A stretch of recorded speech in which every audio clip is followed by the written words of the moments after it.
FBI Season 7, Episode 22, titled A New Day, left several questions open despite being the season finale.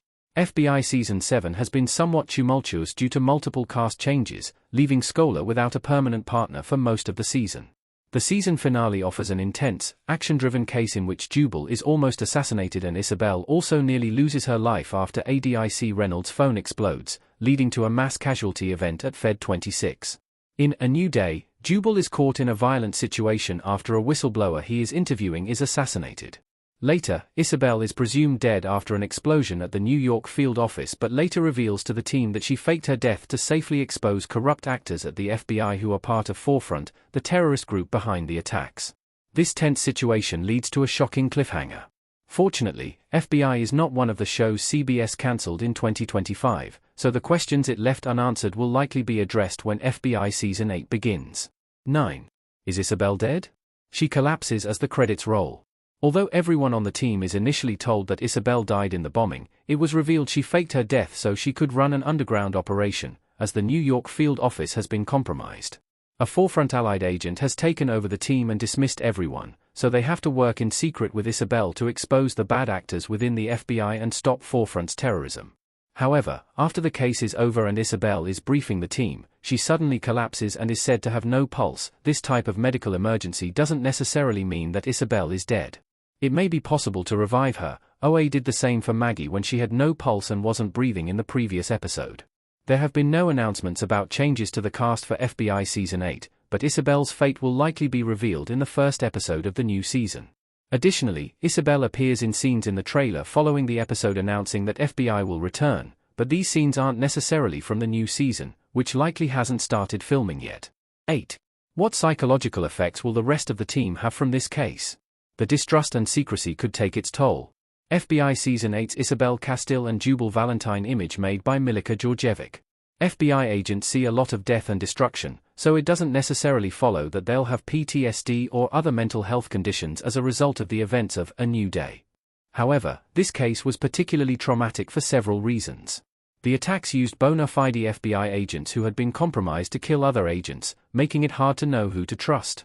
Additionally, while agents know they could be killed in the line of duty, an attack in the office rather than out in the field could make them feel less safe. Had a difficult time since her sarin attack in FBI Season 4, and OA often exhibits signs of PTSD from his time in Afghanistan.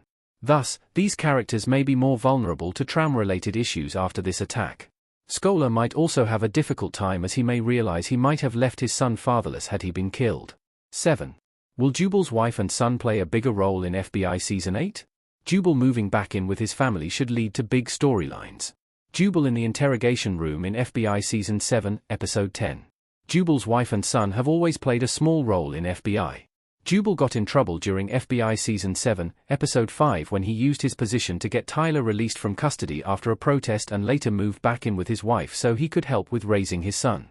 However, the two have not had screen time in a while, which makes Jubal's change in his living situation somewhat pointless. Jubal's cases should intersect with his family life more often, and if he has to take over Isabel's position that should cut into his family time. There are several interesting ways the procedural could go if it gives a bigger role to Jubal's family. They can be integrated into storylines without losing sight that this is procedural. 6. How the attack will change the agency in FBI Season 8. The danger isn't completely over. Although acting ADIC Keene was arrested and Forefront was said to be finished, the agents in the New York field office may still be in danger. Shortly before collapsing, Isabel told the team they still had to root out enemies and she understood if they were scared. The agents will have to continue this investigation whether or not Isabel survives and continues leading the New York branch of the FBI. If Isabel is gone, that will make it even more challenging for everyone. Isabel is a friend and colleague for many of the agents. Additionally, she had final say over case direction and HR decisions. Thus, her absence would leave the team temporarily without a real leader, especially since the last temporary leader was revealed to be corrupt. Agents are likely to be wary of anyone in management who they don't know as a result of this attack, which could be a problem if a new leader is needed. 5. Who will become the next FBI director and deputy assistant? The leadership team is in flux. Jubal in the field in FBI Season 7, Episode 10. The New York field office may soon face vacancies in its leadership. Assistant Director in Charge Reynolds was killed and ADIC Keene was arrested. Additionally, if Isabel dies, her job will also be vacant until a replacement can be found. The easiest solution, of course, is for Isabel to survive. However, even if she does, she may have a long recovery period ahead, which means someone else will have to take over her job until she is medically cleared. Additionally, her husband may pressure her to retire altogether because of her health issues.